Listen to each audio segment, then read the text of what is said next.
नमस्कार साथियों, कैसे हो आप सब। इस वीडियो में हम चर्चा करेंगे परीक्षा धाम पब्लिकेशन की पुस्तक से संघ लोक सेवा आयोग, मध्य प्रदेश लोक सेवा आयोग एवं संयुक्त लोक सेवा आयोग के जो वस्तुनिष्ठ प्रश्न हम कर रहे थे उनमें प्रश्न क्रमांक 22 से इस वीडियो में हम शुरुआत करेंगे। तो चलिए शुरुआत करते हैं प्रश्न क्रमांक 22 की। दोस्तों, आयोग के सदस्यों कर्मचारियों के वेतन एवं भत्ते भारत की संचित निधि पर भारित हैं। यह किस अनुच्छेद के अंतर्गत प्रावधान किया गया है।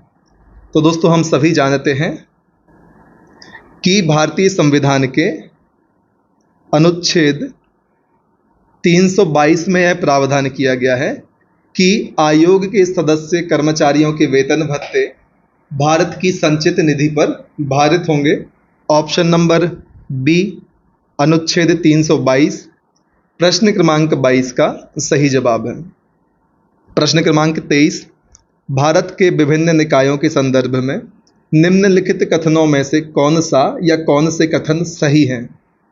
दोस्तों, हमें इन 3 विकल्पों में पता करना है 3 कथन में से कौन से कथन सही हैं एवं उनके आधार पर नीचे दिए गए विकल्पों में से सही विकल्प का चयन करना है।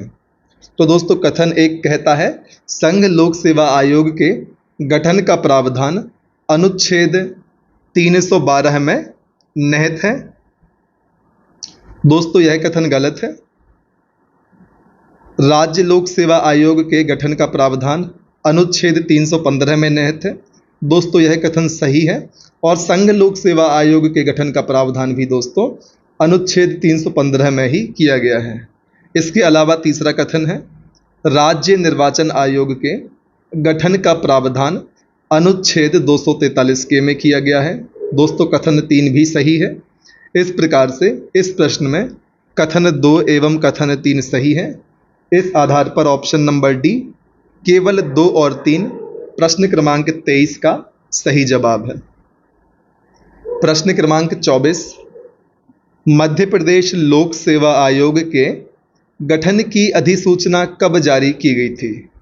तो दोस्तों, 27 अक्टूबर 1956 को मध्य प्रदेश लोक सेवा आयोग के गठन की अधिसूचना जारी की गई थी। ऑप्शन नंबर ए प्रश्न क्रमांक 24 का सही जवाब है। मध्य प्रदेश लोक सेवा आयोग अर्थात MPPSC के गठन की अधिसूचना 27 अक्टूबर 1956 को जारी की गई थी। प्रश्न क्रमांक 25, निम्नलिखित में से कौन सा अनुच्छेद सुमेलित नहीं है। दोस्तों, हमें इन 4 विकल्पों में से एक असुमेलित या गलत विकल्प का चयन करना है। अनुच्छेद 315 संघ तथा राज्यों के लिए लोक सेवा आयोग का गठन। दोस्तों, यह कथन बिल्कुल सही है। अनुच्छेद 316 सदस्यों की नियुक्ति और कार्यकाल। ऑप्शन नंबर बी भी बिल्कुल सही है। अनुच्छेद 320 लोक सेवा आयोग के कार्य। दोस्तों, यह कथन भी सही है। अनुच्छेद 320 में लोक सेवा आयोग के कार्यों की चर्चा करी गई है। अनुच्छेद 322 लोक सेवा आयोग के सदस्यों की बर्खास्तगी। दोस्तों, यह कथन गलत है क्योंकि अनुच्छेद 322 में बताया गया है कि इन आयोग के जो भी वेतन भत्ते आदि होंगे वह भारत की संचित निधि पर भारित होंगे। इसलिए ऑप्शन नंबर डी प्रश्न क्रमांक 25 का सही जवाब है। चूंकि यहाँ पर असुमेलित कथन को पूछा गया था कि कौन सा कथन सुमेलित नहीं है, और ऑप्शन नंबर डी एकमात्र ऐसा ऑप्शन है जो सही सुमेलित नहीं है। इसलिए ऑप्शन नंबर डी प्रश्न क्रमांक 25 का सही जवाब है। प्रश्न क्रमांक 26, राज्य के प्रशासन का शिल्पकार किसे कहा जाता है। दोस्तों, राज्य के प्रशासन का शिल्पकार हम सभी जानते हैं। ऑप्शन नंबर बी राज्य लोक सेवा आयोग को कहा जाता है एवं केंद्र के प्रशासन का शिल्पकार संघ लोक सेवा आयोग को कहा जाता है। चूंकि प्रश्न में राज्य के प्रशासन का शिल्पकार पूछा गया है, इसलिए ऑप्शन नंबर बी प्रश्न क्रमांक 26 का सही जवाब है। प्रश्न क्रमांक 27, मध्य प्रदेश लोक सेवा आयोग के या मध्य प्रदेश लोक सेवा आयोग ने प्रथम परीक्षा कब आयोजित की थी? दोस्तों, वर्ष 1958 में एमपीपीएससी में पहली बार परीक्षा आयोजित की थी। ऑप्शन नंबर ए 1958 प्रश्न क्रमांक 27 का सही जवाब है।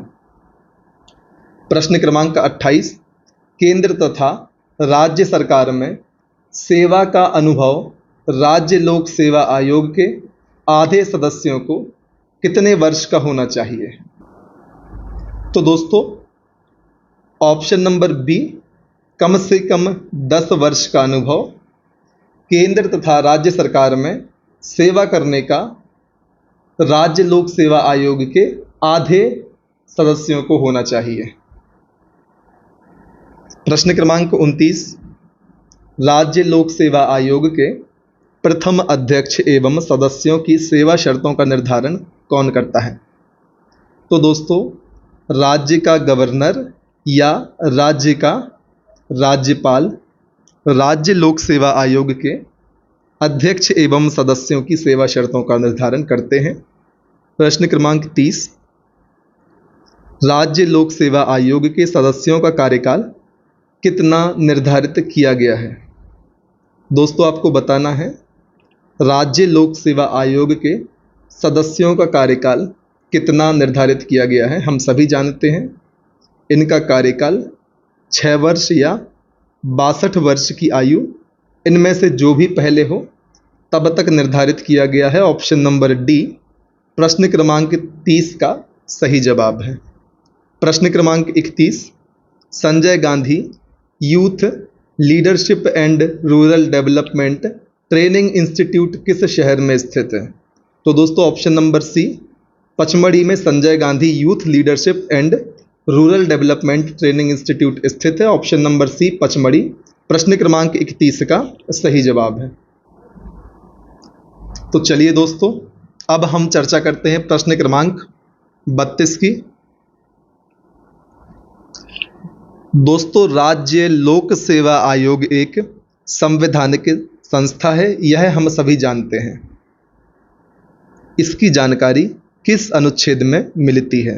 दोस्तों, हम कितनी बार चर्चा कर चुके हैं कि संघ लोक सेवा आयोग, राज्य लोक सेवा आयोग, इनका उल्लेख है भारत के संविधान के अनुच्छेद किस में किया गया है दोस्तों?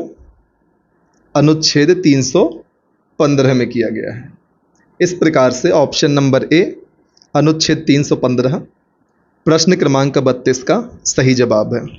प्रश्न क्रमांक 33, निम्नलिखित राज्यों में किन 2 राज्यों में संयुक्त राज्य लोक सेवा आयोग अल्प अवधि के लिए अस्तित्व में थी?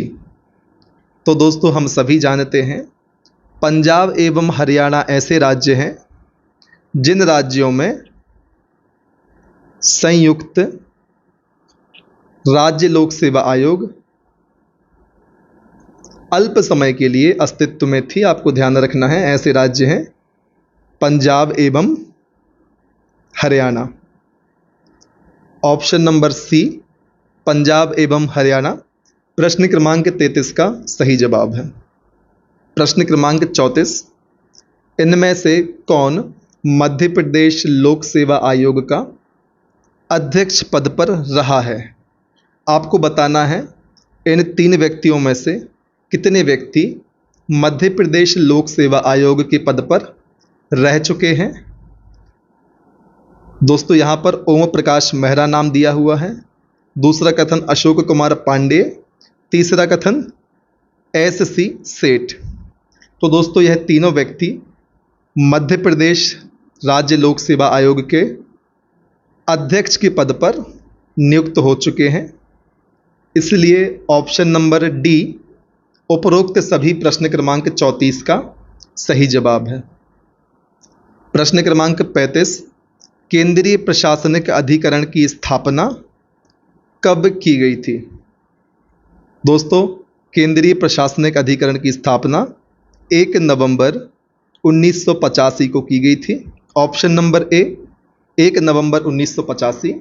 प्रश्न क्रमांक 35 का सही जवाब है केंद्रीय प्रशासनिक अधिकरण अर्थात सेंट्रल एडमिनिस्ट्रेटिव ट्रिब्यूनल्स, जिसको हम शॉर्ट में कैट कहते हैं, इसकी स्थापना 1 नवंबर 1985 को की गई थी।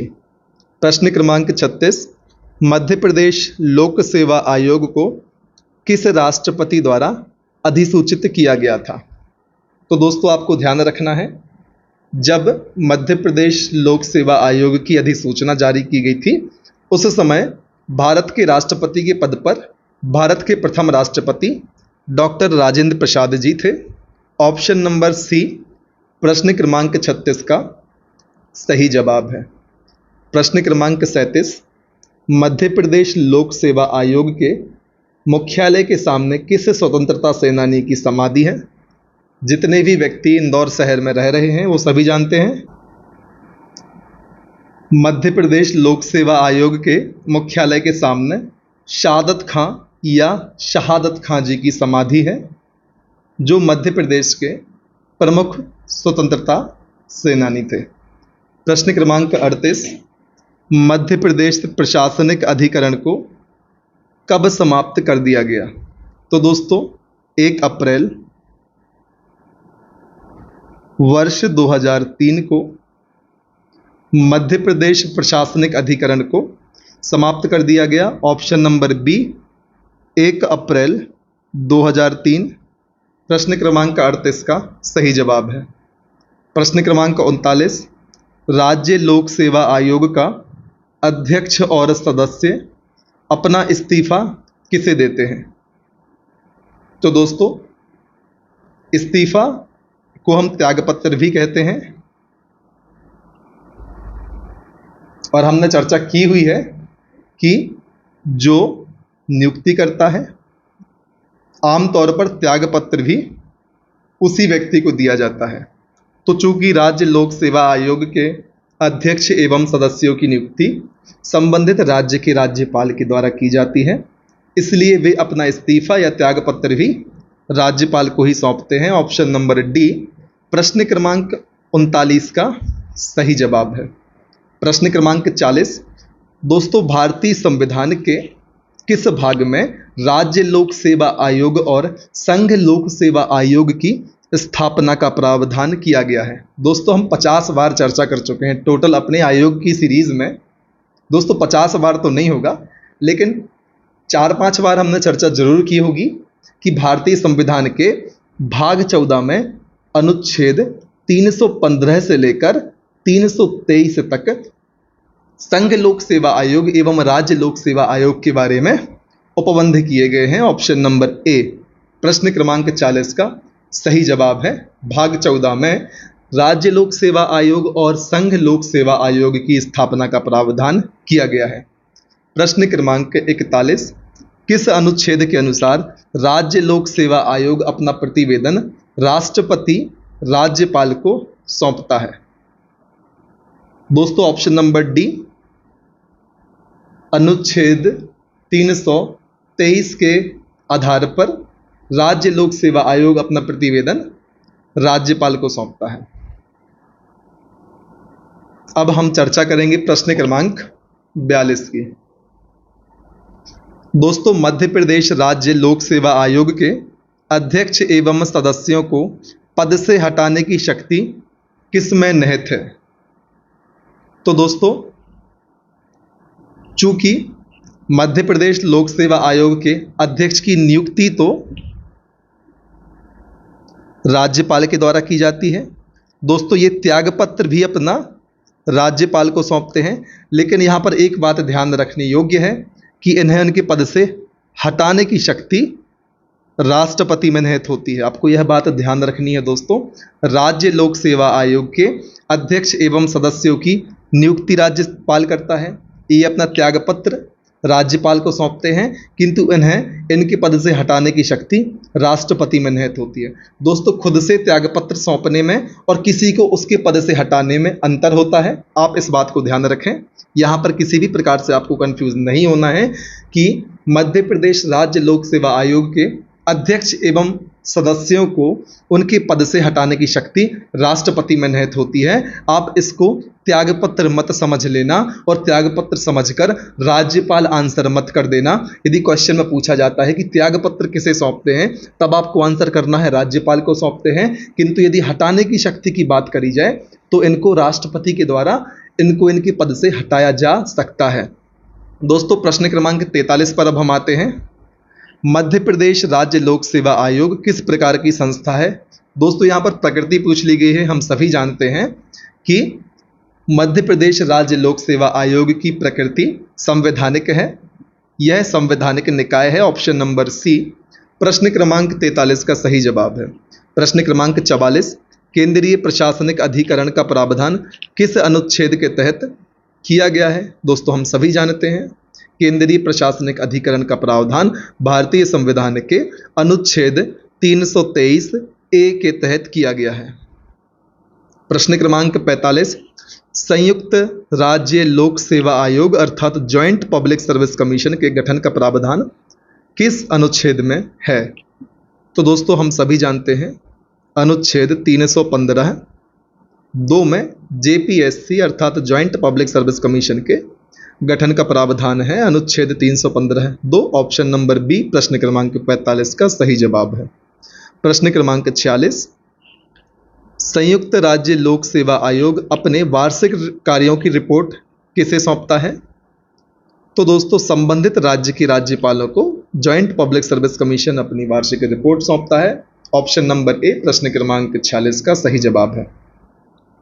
प्रश्न क्रमांक 47, मध्य प्रदेश लोक सेवा आयोग के गठन के समय मध्य प्रदेश का मुख्यमंत्री कौन था? दोस्तों, हम सभी जानते हैं उस समय पंडित रविशंकर शुक्ल मध्य प्रदेश के मुख्यमंत्री थे जब एमपीपीएससी का गठन किया गया। दोस्तों, पंडित रविशंकर शुक्ल जी मध्य प्रदेश के पहले मुख्यमंत्री हैं। आपको यह तथ्य भी ध्यान रखना है। दोस्तों, यदि आपको हमारा यह वीडियो आपके एग्जाम की तैयारी में किसी भी प्रकार की सहायता करता है तो अधिक से अधिक विद्यार्थियों तक आप हमारे इस वीडियो को शेयर करें, ताकि बाकी लोग भी हमारे इस वीडियो के द्वारा अपनी तैयारी को दृढ़ता प्रदान कर सकें और हमारे लिए भी मनोबल मिले आगे भी आपके लिए इसी प्रकार से काम करने का। तो दोस्तों, शेयर जरूर करें आप हमारे वीडियो को, अधिक से अधिक ग्रुप्स में शेयर करें, अपना स्टेटस भी लगा सकते हैं। चलिए अब हम बात करते हैं प्रश्न क्रमांक 48 की। मध्य प्रदेश लोक सेवा आयोग के अध्यक्ष व सदस्यों को वेतन भत्ते कहाँ से प्राप्त होते हैं? दोस्तों, हम सभी जानते हैं मध्य प्रदेश राज्य की संचित निधि से मध्य प्रदेश लोक सेवा आयोग के अध्यक्ष व सदस्यों को वेतन भत्ते प्रदान किए जाते हैं। Option number D Madhya Pradesh राज्य की संचित निधि प्रश्न क्रमांक 48 का सही जवाब है।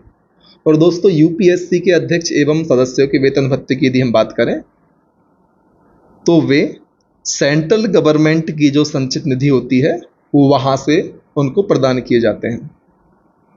प्रश्न क्रमांक 49, निम्न में से किन राज्यों में राज्य प्रशासनिक अधिकरण की स्थापना की गई है?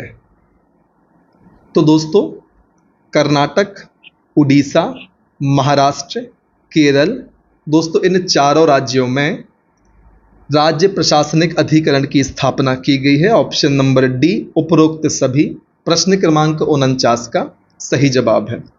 प्रश्न क्रमांक 50, मध्य प्रदेश लोक सेवा आयोग के कर्तव्यों का प्रावधान किस अनुच्छेद में निहित है? हम सभी जानते हैं अनुच्छेद 320 में एमपीपीएससी के कर्तव्यों का प्रावधान है। प्रश्न क्रमांक 51, भारत में पहली बार सिविल सेवा परीक्षा का आयोजन किस शहर में किया गया था? दोस्तों, इलाहाबाद में भारत में पहली बार सिविल सर्विस परीक्षा का आयोजन किया गया था। प्रश्न क्रमांक 52, भारत में सिविल सेवा के लिए चुने जाने वाले पहले भारतीय कौन थे? दोस्तों, दुनिया जानती है सत्येंद्र नाथ टैगोर पहले ऐसे भारतीय व्यक्ति थे जिन्हें सिविल सेवा के लिए चुना गया था? उस समय सिविल सेवा को हम ICS कहते थे, इंडियन सिविल सर्विस। आप इस बात को भी ध्यान रखें। दोस्तों, इस प्रकार से हमने चर्चा करी UPSC, MPPSC, जॉइंट PSC से संबंधित वस्तुनिष्ठ प्रश्नों की। यदि आपको हमारे द्वारा इस प्रकार से बनाए जाने वाले वीडियोस आपके एग्जाम की तैयारी में आपकी किसी भी प्रकार की सहायता करते हैं, तो सबसे पहले तो दोस्तों आप हमारे वीडियोस को लाइक कर दें। ऐसे विद्यार्थियों तक शेयर जरूर करें दोस्तों, जिनको हमारे वीडियोस से लाभ हो सकता है। आप हमारे चैनल की रीच बढ़ाएं ताकि हम और ज़्यादा वीडियोस आपके लिए उपलब्ध करवा पाएँ। आपके द्वारा दिया गया रिस्पॉन्स ही हमारे लिए मनोबल का कार्य करता है कि हम आपके लिए निरंतर मेहनत करते रहें। तो अधिक से अधिक संख्या में आप शेयर करें। आप हमें अपने कमेंट के माध्यम से सुझाव दे सकते हैं। आप कमेंट करके बताएं हमारे वीडियोस आपके लिए आपकी किस हद तक आपके एग्ज़ाम की तैयारी में सहायता कर रहे हैं। तो दोस्तों, अधिक से अधिक संख्या में हमारे वीडियोस को लाइक करें, शेयर करें, चैनल को सब्सक्राइब कर लें। साथ ही साथ बहुत ही आवश्यक बात, बेल आइकन भी प्रेस करें, क्योंकि बेल आइकन प्रेस करने से जितने भी वीडियोस हम इन फ्यूचर अपने चैनल पर अपलोड करेंगे, उनके नोटिफिकेशन आपको तुरंत प्राप्त हो जाएंगे। दोस्तों, डिस्क्रिप्शन बॉक्स में हमने अपने टेलीग्राम चैनल की लिंक आपको प्रोवाइड की हुई है। आप लिंक के माध्यम से हमारे चैनल को ज्वाइन कर सकते हैं एवं हमारी इस सुविधा का लाभ भी ले सकते हैं। साथ ही साथ इस पुस्तक के लिए परचेस करने की लिंक भी हमने आपको डिस्क्रिप्शन बॉक्स में दी हुई है, उसके माध्यम से आप इस पुस्तक को भी परचेस कर सकते हैं। तो दोस्तों, बने रहें हमारे साथ, लगातार मेहनत करते रहें। तब तक मत रुकिए दोस्तों, जब तक कि आपको आपकी मंजिल प्राप्त नहीं हो जाती। लगातार मेहनत करते रहिए, हार्ड वर्क के साथ साथ स्मार्ट वर्क, और स्मार्ट वर्क के साथ साथ हार्ड वर्क भी करिए। लगातार मेहनत करिए, तब तक मत रुकिए जब तक कि आपको आपकी मंजिल प्राप्त नहीं हो जाती। जय हिंद।